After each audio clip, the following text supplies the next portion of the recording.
ketika mau mencintai seseorang itu cintai dulu dirimu. Iya, iya. Ya. Jadi saya selalu mencintai diri saya dulu kemudian mencintai seseorang. Jadi saya tidak ada batasan. Pokoknya semua saya cintai, sayangi dan semua. Jadi orang-orang dekat. Oh, walaupun adik-adik saya kalau terlalu dekat itu nyaman. Jadi tidak ada kak saya takut ini kasus begini.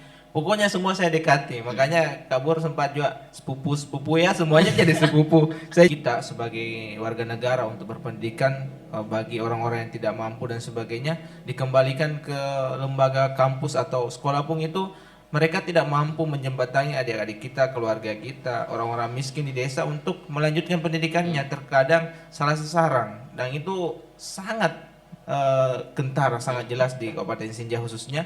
Orang yang malah yang mampu itu yang dijembatani untuk mendapatkan eh, fasilitas negara, sedangkan orang-orang yang betul-betul di bawah standar itu tidak bisa difasilitasi, bahkan alasannya regulasi lah, sesuai aturan dan sebagainya kita harap menerima dari pusat, padahal bagaimana caranya dari pusat tahu kalau kita sendiri di bawah ini tidak terjun langsung ke lapangan untuk menjembatani bahwa ini yang layak dan ini yang tidak layak. Ya saya goblok sekali ini. Saya pikir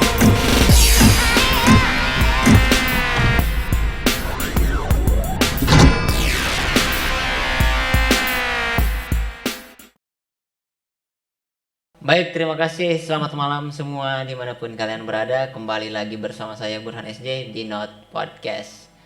Pada kesempatan kali ini kita sedang bersama salah satu tokoh pemuda Kabupaten Sinjai yang sebelumnya juga pernah kita diskusi bersama, yaitu Asis ya.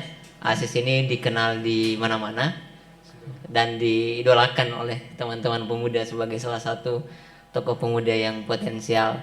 Nah, pada kesempatan kali ini saya ingin kembali bertanya-tanya tentang kesibukan Bung Asis belakangan ini. Sibuk apa, Bung Asis? Ya, selamat malam untuk rekan-rekan, sahabat, keluarga Kabupaten Sinjai. Selamat malam Kak Bur, Ya, malam. idola saya, Masya Allah. Baik, kesibukan hari ini ya tidak lepas daripada rutinitas sebagai pemuda, sebagai pelajar. Ya, tentunya masih menjalani rutinitas akademik, jadi masih sibuk di situ. Masih sibuk di 3 kampus, masih aktif kuliah. Ya, mau bilang sibuk, ya setiap hari sibuk ya. Pada akhirnya kalau manusia sudah tidak sibuk itu kan sudah mati kabur ya. Jadi masih sibuk, tapi saya hanya fokus di satu zona saja untuk menertibkan satu lokasi agar bagaimana ada tupoksi yang ingin saya capai nanti yang mungkin menjadi kejutan untuk semua rekan-rekan yang mungkin menanyakan sejauh mana pendidikan dan akademik saya sampai hari ini, dan itu yang menjadi goalnya nanti bagaimana saya memberikan surprise bagi rekan-rekan dan keluarga saya. Siap. Anda ini kan kuliah di UMSI. Iya. Di mana lagi? Di kalau status aktif dan masih ada dalam kampus itu ya masih di Universitas Saroe Gading Makassar. Sair Gading. Nah, kemudian di tahun 2019 sampai sekarang masih aktif kuliah di Universitas Indonesia Timur itu UIT ya. sebagai masih ya. Dan di UMSI. Yang UMSI alhamdulillah masih ini yang titik fokus saya di UMSI. Ya. Jadi di Sair Gading semester berapa, di UIT semester berapa, dan di UMSI? Kalau di Saure Gading itu tentu tidak jauh beda di UNSI karena itu hanya selang 1 bulan pendaftaran di UIT di UNSA, kemudian saya ke Sinjai. Nah, pada itu sempat kemarin saya sampaikan seperti itu di eh, di tempat ini juga bahwa itu ceritanya panjang. Tapi sekarang sudah menginjak di semester 9 mungkin kalau bukan di 10 ya, kurang lebih di atas 9 karena sudah 11 ya. 11 ya, mungkin sudah 11. Nah, tapi saya kemarin terakhir komunikasi dengan kampus sempat jalan ke sana. Saya kira sudah dinonaktifkan. Katanya tidak, saya ditunggu untuk penyelesaiannya. Jadi saya harus membayar sekian lah untuk mengambil tanda pernah saya kuliah di sana itu. Tapi sampai sejauh ini saya belum respon. Artinya saya sudah syukur sudah bisa mengenal teman-teman di sana, dan mungkin kalau ada rezeki ya mungkin saya ambil, entahkah bagaimana jalannya Tuhan nanti untuk tentang jasa saya Iya. di sana. Jasa itu kan bisa nanti dibayar, mungkin ada biaya administrasi untuk mengambil, Iya. tapi prosesnya itu yang tidak bisa diukur ya. Tapi menurut orang-orang yang penting itu apanya ya Kak Pur? Saya selama ini kan kalau disudah teman-teman saya juga pengen pegang itu dan sebagainya ya, sebagai manusiawi selalu Ya. iri dan saya selalu ingin itu, tapi pada hakikatnya saya belum bisa mencapai itu ya. Tentu teman-teman lebih hebat lah daripada saya, mereka sudah sarjana, Hebat saya di ini belum apa-apa. hebat di bidang legalitas S1, tapi prosesnya belum tentu. Iya, iya. Kan setiap orang hebat di bidangnya masing-masing tuh. Di UIT jurusan apa? Kalau di UIT itu sempat mengambil jurusan pertanian. Nah, jurusan pertanian, dan saya anggap bahwa notabene di Senja Barat ya pertanian, dan mengambil jurusan itu. Mm-mm. Di Sawer Gading hukum. Sawer Gading ini ya agak ngeri hukum, makanya agak susah penyelesaiannya, agak mahal di sana. Saya dari desa, dari terpencil, sok-sokan mengambil jurusan seperti itu ya. Mungkin karena awalnya mengenal kuliah itu kan pengen yang wow banget, padahal isinya dalam sangat berat, dan saya merasa tidak sanggup dalam kategori itu, apalagi anak petani. Bukan seperti tidak saya. sanggup, belum sanggup menyelesaikan cepat. Iya, mungkin seperti itulah Kabur. Di UMC Alhamdulillah jurusan saya apa di sana? jurusan di UMSI itu jurusan perikanan. Perikanan Iya, ya. perikanan. Ya sempat kemarin Kabur yang mengajak saya masuk situ, pendaftar langsung dites langsung pada hari itu ya, detik-detik terakhir. Jadi keputusan terakhir pada hari itu dan mengambil jurusan itu. Alhamdulillah sudah sampai hari ini masih mengambil jurusan itu, tapi belum selesai Kabur. Oke. Tapi sekarang ini kan Anda masih aktif di berbagai organisasi, di beberapa organisasi. Kemarin kan pernah di podcast sebelumnya kan fokus di pengenalan diri dan berbicara tentang motivasi hidup. Pada saat itu Anda ketua IMM, IPM. Iya, Sorry. IPM. Anda ketua IPM. Sampai sekarang Anda masih ketua? Iya, dari proses tentang waktu itu tentu dinamika organisasi dan perputaran usia juga, serta proses tongkat estafet tentu akan terlalu berputar, dan alhamdulillah saya sudah berada dalam fase paripurna tugas di 1 bulan. Kurang lebih 2 minggu ini saya sudah menyelesaikan amanah saya sebagai Ketua Ikatan Pelajar Muhammadiyah Kabupaten Sinjai, yang dilanjutkan oleh saudara adik kami Hamsanur dari Sinjai Selatan. Dan sekarang ini sudah proses menuju pelantikan, sementara saya susun, makanya kembali fokus di Sinjai untuk mengantarkan adik-adik saya ini untuk berada di legalitasnya sebagai pengurus baru ke depan. Oke. Iya. Sebelum lanjut saya ambilkan teh dulu ya, minuman. Siap, Nggak siap. elok rasanya tanpa Iya. tanpa ngopi kita, tanpa ngeteh. Oke, lanjut. Jadi jabatan Anda di IPM apa? Sementara kalau kategori organisasi kan tentu selalu meloncat ke atas sedikit lah, tapi tentu pada posisinya bukan lagi sebagai ketua. Ya alhamdulillah di prode ini menemani pimpinan wilayah Ikatan Pelajar Muhammadiyah Sulawesi Selatan, saya sebagai pimpinan redaksi lembaga media Ikatan Pelajar Muhammadiyah Sulawesi Selatan. Gitu, Kabur. Luar biasa di pengurus wilayah ya. Siap. Kabur. Selain di IPM Anda aktif di mana? Ya alhamdulillah, kan sebelum masuk mungkin di zona kabupaten tentu ada proses yang saya jalani di Madrasah Alia. Tentu saya semua masuk ke organisasi, yang saya tidak sangka-sangka sampai di kabupaten itu ada hubungan koneksinya di antara pernah berpimpinan di bawah, sehingga pada hari ini saya juga masih aktif di Hizbul Watan. Kemudian kemarin alhamdulillah prode ini di UMSI kan baru terbentuk Hizbul Watan, dan itu saya diamanai sama wakil rektor satu pada waktu itu masanya Dr. Asri Adi Air almarhum. Almarhum ya. Iya, dan saya sampai hari ini masih menjalankan amanah beliau, mungkin sampai proses perintisan sampai hari ini kami masih menyambut mahasiswa baru untuk melanjutkan daripada Hizbul Watan ini, seperti itu Kabur. Kalau di organisasi lain tentu ya masuk di Pemuda Muhammadiyah, di KMP tentunya, tentu berbagai organisasi saya berusaha berupaya masuk untuk mencari rekan-rekan sahabat dan relasi seperti itu Kak Bur. Sebagai bentuk bahwa bentuk peran kita terhadap pembangunan Kabupaten Sinja ini masih bisa memberikan hal-hal kecil. Ya, Anda ini kan aktif sekali di berbagai organisasi. Aktif juga di beberapa kampus. Apakah Anda tidak pernah tergiur oleh euforia kemahasiswaan yang bersifat hedon itu? Bagaimana Anda sehingga mampu untuk fokus di kegiatan-kegiatan? Ya awalnya mungkin persoalan apa ya? Saya sudah tergiur dari masa SMA masalahnya. Masalah itu kan saya selalu menjadi empati terhadap mahasiswa seperti Kak Bur kemarin masih saya SMA, Kak Bur sudah mengajak bagaimana memperjuangkan hak-hak masyarakat, mahasiswa dan sebagainya sehingga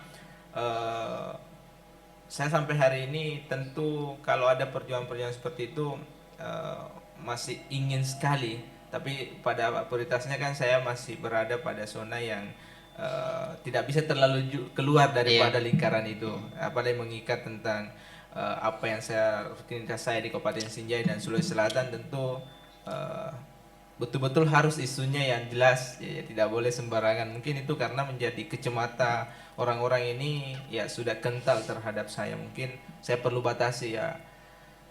Ingin sih rasanya melihat teman-teman mahasiswa itu berbaur di masyarakat, berbaur di memperjuangkan hak semua. Dan alhamdulillah saya juga masih sangat eksis untuk membantu mahasiswa ketika mau sharing-sharing atau persoalan itu. Tapi pada konteksnya saya belum bisa terjun di lapangan langsung. Oke, sambil minum tehnya. Siap. Sis. Nggak, maksud saya kan begini, Sis. Mahasiswa itu kan seperti saya. Saya itu kan baca buku, turun ke masyarakat, diskusi dengan teman-teman, berkegiatan. Ada titik di mana kita jenuh. Saat-saat saya jenuh, kadang saya memilih bergabung sama teman-teman untuk menikmati masa muda, mabok, karaoke dan lain-lain sebagainya. Anda kok bertahan dan fokus betul di kegiatan? Iya, mungkin itu salah satu konsistensi yang mungkin harus dijaga ya. Makanya di situ mungkin goalnya saya sebagai orang yang awan mungkin dari desa sehingga bisa mempertahankan itu. Kalau bukan itu mungkin saya bukan siapa-siapa yang mungkin di Kabupaten Sinjai yang khususnya pelajar-pelajar yang kenal saya. Ya memang agak susah untuk membatasi itu. Pada dasarnya ya akan ada keluar lah titik jenuh. Wah, saya mau begini, saya mau berbaur dengan masyarakat, dengan teman-teman. Kalau bisa saya katakan hari ini bahwa kalau dari sisi kepemimpinan saya ya tetap jaga eksistensi itu sebagai tokoh yang mungkin memegang beberapa jabatan tertentu. Tapi kalau di keseharian saya adalah tingkah-tingkah lucu, berbaur dengan rekan-rekan saya. Mungkin orang-orang terdekat dari saya itu paham sekali tentang saya, bagaimana kegobrokan saya, kegilaan saya di luar ya tetap ada kabur itu bahkan lebih daripada yang mungkin teman-teman tahu. Itulah sisi-sisi yang mungkin orang tidak sorot itu karena selalu berlindung sama orang-orang yang terdekat saja. Ya. Dan Anda juga saya lihat, saya perhatikan kan saya ikuti media sosialnya Anda ini. Anda juga ini kan tidak pernah saya lihat posting cewek dengan kata-kata puitis. Ya, bagaimana Anda terhindar dari godaan dunia yang... Nah kemarin saya kayak begini, sempat saya mendengar, saya ingat itu kata-kata kabur itu di kampung bahwa kan saya pernah berteman dengan beberapa orang-orang yang lebay begitulah, sedikit-sedikit membuang sampah di sosial media. Saya katakan membuang sampah yang seperti itu ya, kata-kata bucin yang curhat-curhatan begitu. Itu saya umpamakan sebagai sampah-sampah sosial media yang bukanlah di situ tempatnya, tapi ada saja orang-orang awam yang menjadikan itu sebagai bentuk curhatan mereka untuk sebagai pelampiasan. Ya dalam pelampiasan itu bisa saja orang itu bisa melihat langsung, bisa tidak, bisa menyinggung orang yang bukan yang dimaksud dan saya hindari itu sebab saya berusaha bersosial media dengan bijak walaupun adalah hal-hal yang mungkin keharusan saya untuk mempost itu sebagai bentuk bahwa ada tantangan seperti itu dari teman-teman. Biasanya kan saya dikasih kamu harus post ini, kamu harus post itu banyak. Bahkan pada momen tertentu itu kalau teman-teman ulang tahun dan sebagainya selalu saya disuruh itu kabur. Tapi saya berusaha jual, saya jaga image dan sebagainya seperti itulah karena kalau semuanya saya layani, banyak itu sosial media rame dan sebagainya. Kabur sempat bilang, janganlah terlalu lebay di sosial media, Iya, iya. begini. Dan itu sampai hari ini saya ingat. Kayaknya kalau kita sebagai pemuda, sebagai orang yang legalitasnya ada begitu sebagai bentuk eh, apa namanya, memberi contoh ya, janganlah selalu curhat di sosial media kalau hal-hal yang lebay begitu. Dan hari ini saya sampai saat ini konsisten dalam hal itu. Ya enggak pernah post foto cewek ya. Bukan enggak pernah sih kabur, mungkin saya privasi aja mungkin seperti itu. Tapi yang faktanya enggak pernah dekat selama kuliah. Saya malu soalnya kalau mempost foto cewek, artinya kan biasanya ada cewek tertentu yang mau dekat dengan saya, tentu begitu ya. Ya saya post juga ucapan rasa kagum saya sama seseorang itu. Ya banyaklah hal-hal yang mungkin orang tidak tahu, tapi saya singgung saja dengan kalau foto bersama banyak, tapi kalau foto pribadi ya orang itu enggak. Tapi di umur kita yang artinya masih belum terlalu dewasa inilah, Ya. dalam gempuran pubertas kira-kira begitu, itu kan banyak sekali godaan-godaan dalam dunia realita ya. Bagaimana Anda bertahan dalam konsistensi itu? Mungkin pernah dekat tapi tidak terlalu dekat amat gitu dengan beberapa orang selama kuliah dan aktif dalam berbagai macam kegiatan. Kalau saya pertama kata orang apa ya, kata orang yang pernah saya dengar itu entah siapa, tapi pernah saya dengar bahwa ketika mau mencintai seseorang itu cintai dulu dirimu. Iya, iya. Jadi saya selalu mencintai diri saya dulu, kemudian mencintai seseorang. Jadi saya tidak ada batasan. Pokoknya semua saya cintai, sayangi dan semua. Jadi orang-orang dekat. Walaupun adik-adik saya kalau terlalu dekat itu nyaman. Jadi tidak ada, Kak saya takut ini kasus begini. Pokoknya semua saya dekati. Makanya kabur sempat juga sepupu ya, semuanya jadi sepupu. Saya juga semuanya jadi adik. Jadi ya gitu, adik semua. Jadi ini apa? Adik, itu adik. Nah, entahlah orang-orang mau anggap apa. Yang jelas dalam kategori ini biasanya ada orang baper ya, Ya. wajar lah perasaan laki-laki dan perempuan seperti itu. Tapi ya saya anggap bahwa itu biasalah. Sisa bagaimana saya mensederhanakan itu bahwa ya ada ikatan tapi ada batasan seperti itu. Ya. Tapi mungkin itu cara asis ini yang digunakan supaya terhindar dari kepatahan. Iya, saya selalu menyibukkan diri sih sebenarnya, buat apalah dan sebagainya, sehingga saya seakan-akan tidak peduli dengan itu. Padahal ya mau untuk kenal dengan seseorang, tapi saya juga sadar apa sih yang mau dibanggakan sebagai saya Abdul Aziz untuk orang-orang. Saya juga tidak bisa seromantis orang-orang di luar sana. Kan menjalani hubungan itu kabur harus menyediakan waktu minimal 2 jam mungkin ya. 1 jam atau setiap hari di chat dan sebagainya. Sedangkan saya, aduh, membalas chatnya orang-orang terpenting saja biasa ditegur, kamu Asis ini ada HP kok nggak digunakan sih, di chat hari ini besok dibalas dan sebagainya. Lalu bagaimana orang-orang yang mungkin punya perasaan yang kita, makanya saya tidak mau mengenal seseorang lebih dekat karena saya takut menyakitinya. Iya betul itu. Ini saja dari kemarin saya chat tadi baru dibalas Aduh, ini. mohon maaf ini kabur. Ya begitulah keseharian saya, katanya orang yang sempat ada yang chat saya bahwa ada beberapa lah. Kasis ini orang yang paling cuek yang pernah saya kenal. Kasis ini terlalu begitulah, terlalu sombong mungkin tidak cek dan sebagainya, padahal bukan. Dan beberapa teman-teman perempuan saya mengatakan ceknya seorang laki-laki adalah keistimewaan bagi Masya perempuan. Allah, mungkin itu. Dan saya heran semakin saya cuekin semakin dekat, Iya. semakin ada yang apalah dan sebagainya. Padahal ya bukan dibuat-buat sih, memang dari dulunya begitu. Betul betul ya kan dari dulu saya kenal ini Iya, beliau. makasih. Nah Anda ini kan aktif di, saya akan sedikit bertanya ke hal-hal yang lebih umum. Anda ini kan aktif di 3 perguruan tinggi sekaligus ya, sambil aktif juga dalam beberapa organisasi serta kegiatan-kegiatan lainnya. Mungkin tidak ada kegiatan dalam organisasi yang terlewatkan.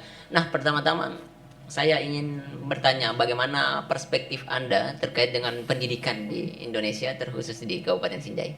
Ya, sebenarnya saya malu persoalan pendidikan, kamu biar jujur saja. Saya mungkin mahasiswa kalau mau dicontoh orang yang paling goblok, janganlah adik-adik di luar sana, teman-teman, janganlah contoh saya sebagai mungkin orang yang terlalu lama menyelesaikan pendidikan. Mungkin saya capnya di situ, jangan. Agak malu saya bercerita tentang pendidikan, sedangkan saya sendiri belum menyelesaikan beberapa ini, misalkan saya memiliki beberapa kampus tapi tidak ada bukti begitu. Iya. Bung Asis ini kan tidak ada bukti, tetapi kegunaannya luar biasa. Dalam artian kebergunaan dan manfaat yang dari hal-hal yang dilakukan Bung Asis Banyak luar loh biasa. kabur yang tanya, kamu itu menyelesaikan kapan sih? Jangan contoh ini, mungkin banyak lah senior-senior atau kakak yang kenal, jangan ikuti itu dan sebagainya. Wallahu alam ya. Tapi saya perlu sampaikan bahwa justru itulah kenapa saya lama, karena mengurusi beberapa kampus dan saya berusaha mandiri. Jadi saya tidak mengejar bagaimana cepatnya selesai, tapi saya menghargai proses itu dan ada finishing yang mungkin saya persiapkan untuk orang-orang terdekat saya dan saya tidak memberatkan siapa saja yang ada di sekitar saya. Mungkin itu. Nah, tadi pertanyaan Kak Pur. Sebenarnya berbicara tentang pendidikan di Indonesia ya, saya kembalikan pada diri saya sendiri. Konteksnya sebagai pemuda ya tentu harus punya legalitas pendidikan sebagai ajang untuk berkompetisi di zona selanjutnya. Tentu setelah kuliah kan dunia kerja menyambut kita dan untuk meraih itu tentu ada beberapa aspek kategori perusahaan mungkin menerima. Saya juga tidak tahu sebenarnya ini selesai wisuda misalkan dapat ijazah ini dipergunakan untuk apa? Apakah semua ribuan mahasiswa ini mempunyai lapangan kerja yang sama ataukah harus membuka pekerjaan untuk orang-orang di luar sana? Saya berpikirnya di situ. Saya selesai ini mau kemana, Kabur? Iya. Sedangkan skill saya mungkin ada ya, mungkin sedikit tapi saya tidak tahu mempergunakan di sisi mana. Sedangkan mempunyai skill itu ya harus sesuai dengan tupoksi bidang yang ada mungkin di Kabupaten Sinjai di Sulawesi Selatan mungkin ada beberapa. Kalau saya tidak ada ahli di bidang apapun itu, jadi saya masih malu. Kan ketika kita melihat realita, demikian juga saat kita membaca hasil riset dan melihat beberapa data dari berbagai sumber, itu kan setiap tahun ada ratusan ribu sarjana yang tercetak. Sementara lapangan kerja semakin hari semakin berkurang. Yang siap untuk menampung lulusan-lulusan sarjana. Bahkan ada beberapa hasil riset menyebutkan hanya 10% mahasiswa bekerja sesuai dengan disiplin ilmunya saat kuliah di kampus. Berarti ada yang bermasalah dalam sistem pendidikan ini. Menurut Anda bagaimana? Ya dari kacamata saya ya, mungkin kalau saya yang salah kan tidak terlalu dicap mungkin orang-orang ya ini keputusan Ya ini kan saya. pendapat Anda. Pendapat. Sistem di pendidikan di Indonesia sebenarnya saya mau sampaikan bahwa bukan persoalan seberapa tinggi ijazah kamu, tapi seberapa kamu punya skill, kemudian seberapa kamu punya jaringan dan wawasan untuk mempergunakan ijazah itu. Saya bisa katakan bahwa itu hanya sebagai bentuk simbolisasi bahwa kita pernah mungkin bersekolah atau berpendidikan, tapi itu penting. Karena tanpa itu orang-orang juga tidak mau menjadikan bahwa itu adalah salah satu alat, itu landasan dan itu pintu gerbang untuk mendapatkan dunia sebagai legalitas. Tapi saya katakan juga bahwa seandainya saya punya ijazah, mungkin ketika orang punya ijazah, ada mungkin sahabat-sahabat saya, orang-orang di luar mungkin bertanya, sampai hari ini jasanya belum dipakai atau dipakai untuk kerja. Nah itu pasti akan ada karena tadi Kabur sampai ada ribuan ya mahasiswa yang menunggu lapangan kerja, entah ijazah itu dipakai atau tidak ataukah dipergunakan sesuai dengan bidangnya.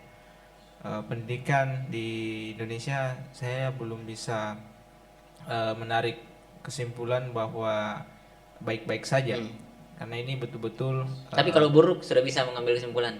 Kalau buruk itu sudah jelas.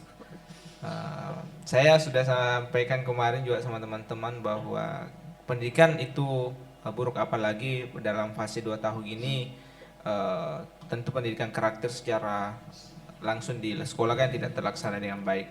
Mungkin itu yang bisa saya komentari karena mungkin ada tokoh pendidik lah yang bisa paham dengan pendidikan Indonesia. Kalau saya sendiri sih betul-betul goblok karena negara memberikan tanggungan kepada kita sebagai warga negara untuk berpendidikan bagi orang-orang yang tidak mampu dan sebagainya, dikembalikan ke lembaga kampus atau sekolah pun itu mereka tidak mampu menjembatani adik-adik kita, keluarga kita, orang-orang miskin di desa untuk melanjutkan pendidikannya, terkadang salah sasaran dan itu sangat kentar, sangat jelas di Kabupaten Sinja khususnya. Orang yang malah yang mampu itu yang dijembatani untuk mendapatkan fasilitas negara. Sedangkan orang-orang yang betul-betul di bawah standar itu tidak bisa difasilitasi. Bahkan alasannya regulasi lah, sesuai aturan dan sebagainya. Kita harap menerima dari pusat. Padahal bagaimana caranya dari pusat tahu kalau kita sendiri di bawah ini tidak terjun langsung ke lapangan untuk menjembatani bahwa ini yang layak dan ini yang tidak layak. Ya saya goblok sekali ini. Saya pikirkan memang dalam bang apa namanya di negeri ini ya, di negeri ini di Indonesia ini ada 3 cara untuk masuk dalam baik dalam pekerjaan maupun dalam birokrasi. Pertama orang baik, kita harus punya orang baik atau minimal kita jadi orang baik. Yang kedua orang kaya, yang ketiga orang dalam. Iya. Harus punya 3 item itu. Saya yakin percaya yang itu. Saya sangat yakin. Tapi kan ini sis, artinya kan negara bertujuan, pendidikan bertujuan untuk mencerdaskan kehidupan bangsa. Kan begitu slogannya yang sering dikampanyekan.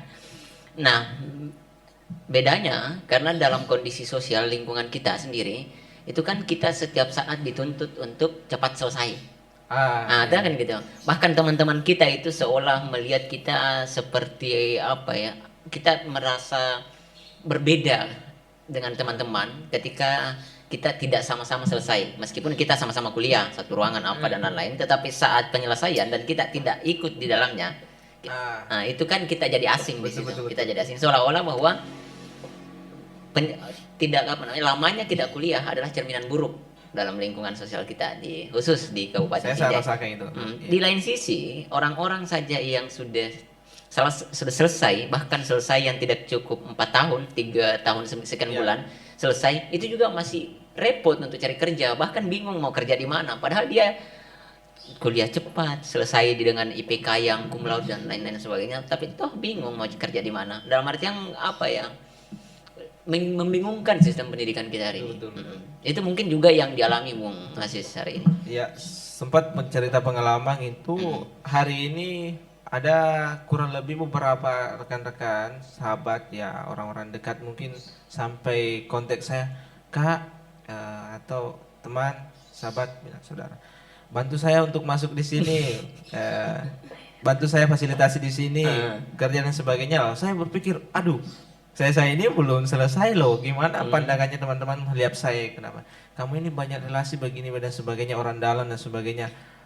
Kalau saya mau gambarkan lah, bagaimana orang-orang di luar sana ya, bagaimana yang sudah dapat pekerjaan. Sempat saya tanya, bagaimana kamu yang sudah dapat ijazah? Katanya 2 kali lipat pikirannya, 2 kali lipat lagi. Ternyata begitu ya. Saya pikir kalau selesai kuliah itu sudah aman, sudah tenang, sudah tentram, kan itu dituntut untuk selesai dan bebannya itu terlalu besar. Saya harus selesai.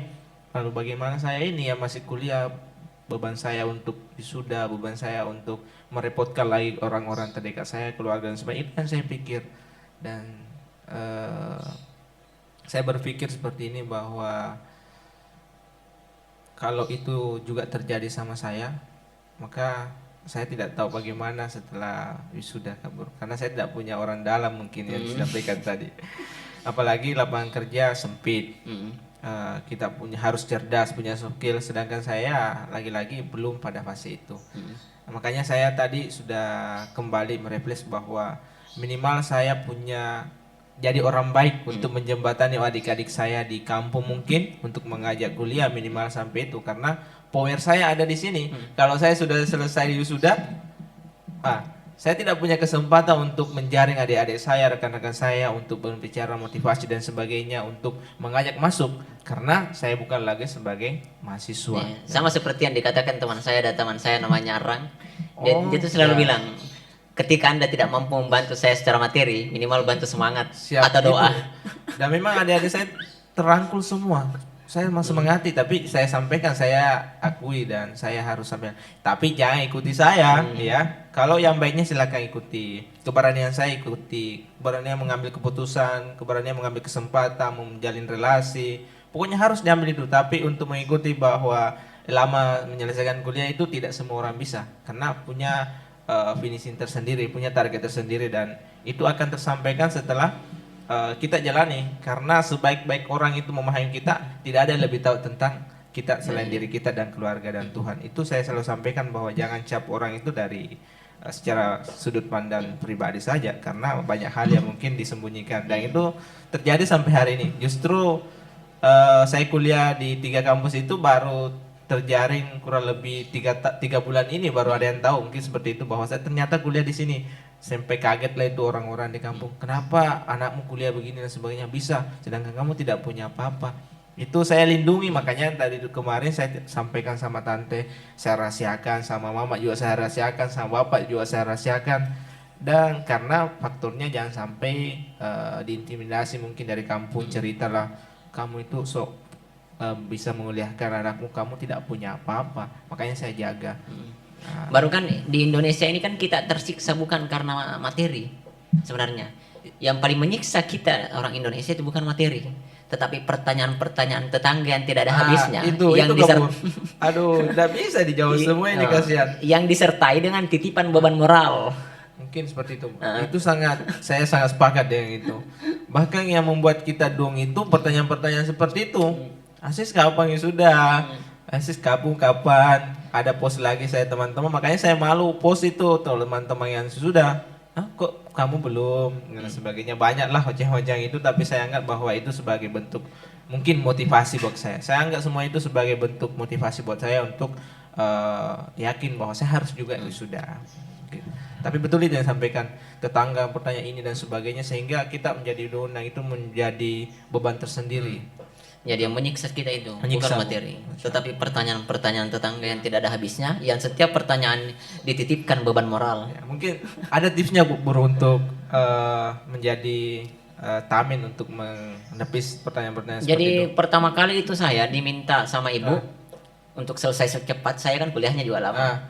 Saya pertama kali diminta sama ibu, kamu kenapa belum selesai kuliah? Itu anak tetangga sudah selesai dan dia bangga anaknya selesai 3 tahun 9 bulan, 3 tahun 11 bulan. Bahkan tidak ada satupun tetangga-tetangga saya yang kuliah lama selain Anda. Iya. Itu jadi ibu saya bilang selesailah cepat. Tetangga bilang begini.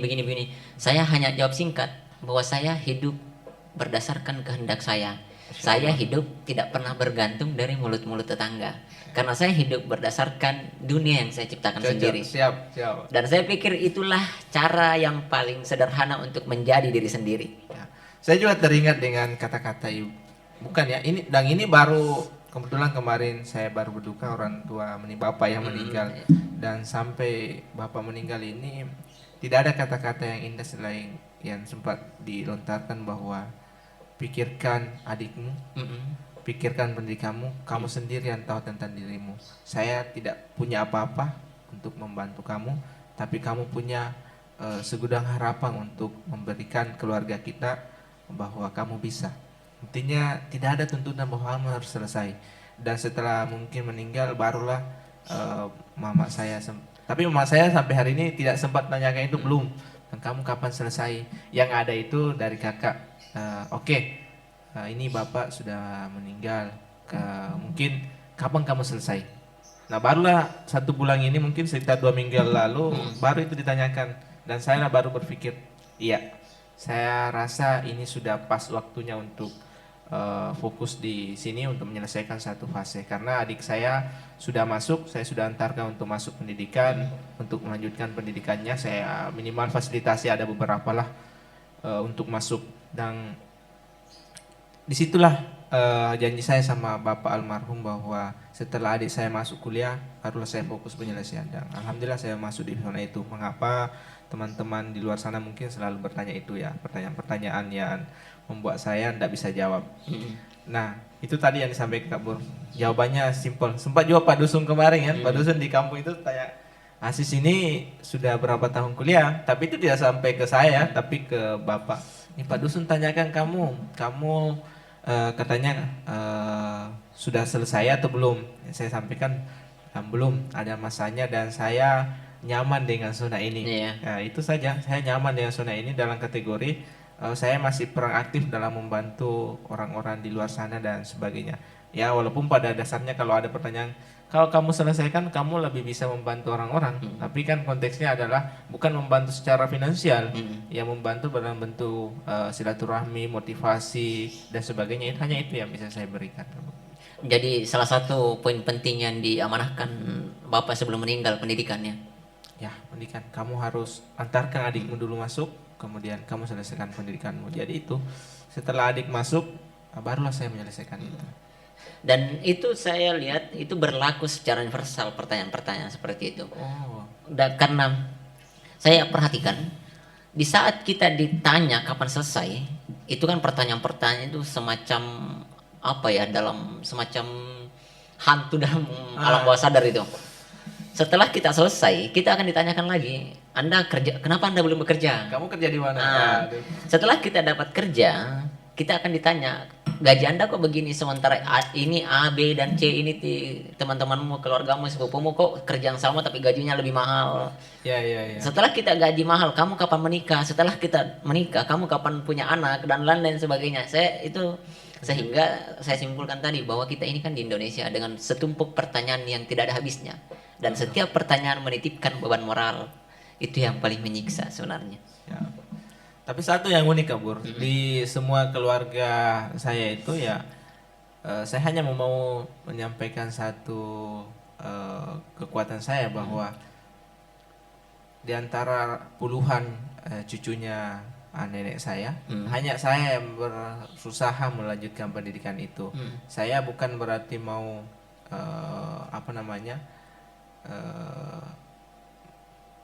mengalahkan semua sepupu-sepupu saya, tapi saya mau lihat bahwa kita juga di keluarga ini ada yang berpendidikan, Iya, betul. ada yang menempuh pendidikan. Padahal pada dasarnya kan pendidikan itu tidak mesti diukur dari selesai atau tidaknya. Minimal kita sudah belajar, sudah tahu yang mana benar, yang mana betul, dan bagaimana memberikan kebijakan terhadap orang-orang. Dan itu saya lihat di kampung betul-betul.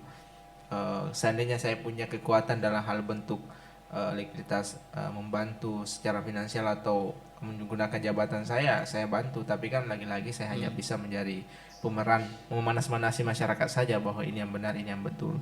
Ya hanya sebatas itu. Ya, itu kan dukungan moral itu Iya. yang sangat luar biasa juga pengaruhnya. Nah, selanjutnya ketika Anda selesai semua kampus ini, Anda akan melanjutkan kemana? Ini tadi pertanyaannya. Saya mau kemana sebenarnya ini? Mau lanjut kuliah, Ya. untuk jadi dosen, jadi peneliti? Saya mau rencana kalau diizinkan mungkin secara garis tangan, mungkin kalau bisa saya akan melanjutkan dulu kuliah kalau bisa, entah dengan cara apa, mungkin kerja dan sebagainya. Sembari kerja mungkin melanjutkan S2 kemudian masuk di salah satu, harapan saya salah satu di amal usaha. Di Kabupaten Sinjai kan ada 2 amal usaha Muhammadiyah, mungkin bisa menampung orang-orang yang seperti saya lah yang membutuhkan ini dari kampung ya, seperti itu. Apalagi dari kampung mungkin membutuhkan sekali lapangan kerja yang khususnya di Perserikatan Muhammadiyah di 2 amal usaha, entah di UMSI atau YAIM. Saya harapannya minimal masuk menumpang beberapa pekerjaan yang bisa saya lakukan. Selebihnya saya tidak mengharap lebih. Yang jelas saya masih bisa potensial membantu teman-teman saudara dan masih bisa berkontribusi di desa. Gitu. Tidak tertarik masuk dalam partai politik untuk jadi parlemen, duduk di parlemen atau jadi bupati ke depannya? Apa ya? Kalau dilihat dari dukungan di luar ini, banyak sih yang menginginkan itu. Tapi kan lagi-lagi itu saya anggap bahwa itu sebagai angan-angan saja. Kalau menurut saya tidak punya kekuatan untuk melanjutkan daripada itu. Tapi senior-senior teman-teman ada yang mengharapkan bahwa kamu harus bertarung minimal sampai di sini. Mungkin melihat dari relasi-relasi yang mungkin saya dapatkan ya, mungkin dari dasar itu. Tapi insya Allah tahun 2024 ya saya akan coba masuk di partai. Saya akan masuk untuk mencalonkan mungkin di salah satu kursi yang ada di Kabupaten Sinjai. Minimal sebagai pemuda saya harus punya tagline bahwa muda adalah kekuatan. Minimal saya coba gitu, Kabur. Saya yakin bahwa kalau kita belum bisa, minimal kita sudah dapat pengalaman itu, Kabur. Inspirasi Anda untuk masuk di tahun 2024? Apa ya? Di balik banyaknya stigma bahwa politik itu begini dan begitu. Kalau jujur ya, hari ini kekurangan kita sebagai pemuda, sebagai mungkin orang-orang yang di luar sana yang mengatakan bahwa politik itu jelek bagi dan sebagainya. Itu sebab kita tidak berani masuk. Iya, iya. Kalau mau melihat sebuah perubahan ya tentu kita harus berani masuk dan mengubah sistem itu. Dan kalau bukan kita siapa lagi? Intinya motivasi saya adalah muda adalah kekuatan dan kita harus bertarung. Kita harus mengubah regulasi itu dengan sudut pandang yang kita miliki dari relasi yang kita miliki di jaringan-jaringan di luar sana. Kita bisa masukkan di Kabupaten Sinjai bahwa politik itu tergantung bagaimana kita menjalankannya. Kalau saya seperti ini motivasinya ya bagaimana mau merubah sistem itu. Saya bisa membantu sesama mungkin di masyarakat, kemudian menegakkan hukum yang betul-betul yang dibutuhkan masyarakat. Karena kita sudah puluhan tahun ini untuk melihat kondisi masyarakat sehingga mungkin sebagai mahasiswa berpikiran masih minim sekali ya terhadap pandangan itu. Entah nanti ketika dia diamanahi menjadi salah satu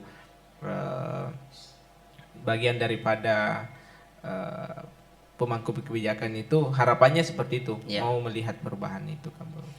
Anda ini kan sudah punya perencanaan di tahun 2024. Dari sekian banyak partai, Anda tertariknya di partai mana? Ini sekaligus deklarasi. Ya. Kalau partai hari ini kita masih ada beberapa tawaran partai ya, saya tidak sebutkan. Kurang lebih ada 3 lah. Ya. Dan perlu sebut kisi-kisinya saja, warnanya apa? Saya diajak untuk entahkah diajaknya mau mencalonkan atau sebagai bentuk motivasi saja. Kalau partainya ya belum saya bisa sebutkan. Ya, karena mungkin menyangkut masalah kepribadian saya dengan orang di dalam politik itu. Kalau politiknya kan semuanya kadang saya anggap bahwa partainya itu baik, tapi biasa ada orang-orang di dalamnya yang tidak baik yang mungkin mau menambahkan kita dengan partai yang di sebelah, dan itu saya tidak mau karena sebagai pemuda saya masih menjaga hubungan itu di antara semua, dan saya tidak ada masalah, tidak ada hubungan politik di antara yang lain. Tapi ada beberapa politik yang pakar politik yang mengharapkan bahwa saya masuk bergabung di partai inilah, partai itulah untuk masuk di partainya. Indonesia kan begitu. Di Indonesia untuk jadi seorang pemimpin kan butuh kendaraan. Kendaraannya itu adalah partai politik. Dan itulah yang kemudian mengisyaratkan kita untuk ketika punya orientasi jadi pemimpin ya harus masuk partai. Tapi menurut Kabur ini politik di nggak usah terlalu besar lah, di Sinjai saja. Apakah betul kita seorang pemuda ini harus terjun di situ? Politik itu murah atau mahal ya? Apanya ini? Untuk merebut kursi. Ya mahal. Mahal. Iya. Ya, saya sudah minus di situ itu kamu. Iya. Nah, karena mungkin politik ini untuk masuk di dalamnya alat atau apa ya? Andai politik itu murah, tidak akan pernah ada istilah-istilah money politik. Iya. Karena politik itu mahal, muncullah istilah-istilah money politik. Itu money politik itu muncul dipakai oleh orang-orang yang tidak punya kemampuan untuk mengorganisir massa. Nah, itulah yang digunakan. Kira-kira begitu. Nah, terakhir ini, karena kita sudah kurang lebih 1 jam ini diskusi dan tapi saya berharap ini akan terus berlanjut. Siap. Dan rencananya saya akan undang Anda minimal sekali sebulan. Siap. Untuk berdiskusi seputar minimal seputar Kabupaten Sinjai. Perspektif Anda, motivasi tentang kepemudaan mahasiswa dan semacamnya. Nah, terakhir ini dari pendidikan sudah kita bahas, politik sudah, meskipun tidak diuraikan secara spesifik, tetapi itu saya pikir cukup untuk memberikan gambaran secara umum. Nah, terakhir bagaimana dari pembahasan pendidikan politik yang membuat Anda mungkin menimbulkan satu harapan besar terhadap pemerintah khusus di Indonesia? Wah, ini ya. Sebenarnya saya tidak bisa memberikan satu kesimpulan terkait itu. Harapan Anda ke pemerintah ini? Nah, mulanya kan saya mengenal orang-orang besar, orang-orang yang saya anggap tokoh di Sinjai dan orang-orang di luar itu dari organisasi. Nah, saya mungkin bisa menginjak beberapa daerah di luar, misalkan saya pernah ke Surabaya, misalkan saya pernah ke Semarang, Jakarta, kemudian kemari Malang, kemudian Yogyakarta dan Solo. Saya melihat semua aspek di dalamnya itu sama. Harapannya adalah tentang pendidikan, tentang pemerintah. Dan saya lihat harapannya teman-teman semua ini setelah keluar di beberapa daerah ini sama, bahwa harapannya untuk pemerintah tentu adalah bagaimana persoalan lapangan kerja, persoalan betul-betul menyesuaikan arahan pemerintah terhadap yang dibutuhkan masyarakat. Siapa yang membutuhkan, yaitu tentu ketika melihat kezaliman di bawah itu kita harus bertindak. Dan kezaliman itu bentuknya tidak mesti harus dipukul dan sebagainya, tapi ketika ada kebijakan yang tidak pro dengan itu dan tidak sesuai, ya kita harus berbicara. Dan saya sebagai tokoh, sebagai pemuda mungkin ya mengharapkan itu pemerintah khususnya di Indonesia betul-betul harus punya injauan langsung atau instruksi langsung kepada sampai di bawahnya untuk memerhatikan masyarakat, memerhatikan warga warga akademik ya, untuk lapangan kerja. Karena setiap tahun mengeluarkan ribuan lalu tidak menyediakan lapangan kerja itu sebuah hal yang konyol. Diharapkan cepat selesai kemudian menumpuk untuk pengangguran, dan saya tidak sepakat dengan aturan itu untuk menyelesaikan cepat. Artinya harapan Anda ini minimal pemerintah membangun satu sistem pendidikan yang berkesinambungan, dalam artian selesai ada output. Ya. Kalau saya seperti itu. Supaya tidak selesai tidak tahu mau kemana kan gitu. Oke, sebagai penutup ada mungkin closing statement atau hal kesimpulan yang ingin disampaikan ke publik?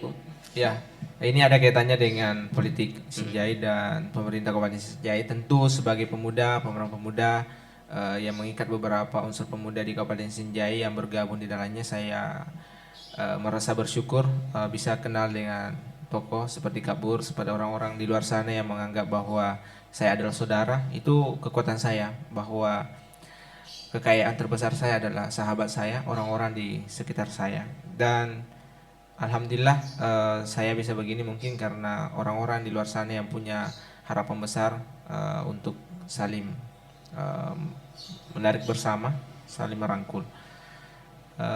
Apa tadi harapan untuk ya. Kalau hari ini mumpung orang tua saya anggap orang tua itu adalah di sisi organisasi kemarin yang paling sering membantu dan memberikan saya motivasi besar itu adalah Dinas Pendidikan, Ade Jefrianto Asafa. Itu sebagai orang tua keberapa saya setelah bapak saya selalu memberikan motivasi, harapan, membantu saya dalam segala bidang. Setelah keluar mungkin di beberapa daerah dan saya tidak mampu kembali, selalu memberikan jalan dan sebagainya. Dan saya juga ucapkan kepada beliau selamat atas diberikannya amanah sebagai sekda ya pada hari ini. Ini kebanggaan saya khususnya kenal dengan tokoh di Kabupaten Sinjai, dan tentu semua pemuda mengharapkan bahwa sumbangsinya terhadap Kabupaten Sinjai entah dengan hal-hal kecil itu sangat bermanfaat untuk Kabupaten Sinjai. Minimal melihat generasi muda ketika merasa itu keluar daripada realnya, maka ajaklah untuk kembali. Dan kemudian ada satu organisasi mungkin yang bisa saya titipkan kepada teman-teman ketika mau mengarahkan teman-teman atau adik-adiknya, keluarganya. Alhamdulillah kita akan launching nanti organisasi Siber Sinjai Bergerak, itu pas di pelantikannya Ikatan Pelajar Muhammadiyah. Kita akan launching di situ. Dan kapan? bulan depan tanggal 6. Tanggal 6. Iya, saya harapkan kepada adik-adik SMP, SMA untuk kita sama-sama memikirkan bagaimana generasi Sinjai Siber. Kepanjangannya apa? Sinjai Bergerak. Itu di bidang apa? Di bidang pendidikan.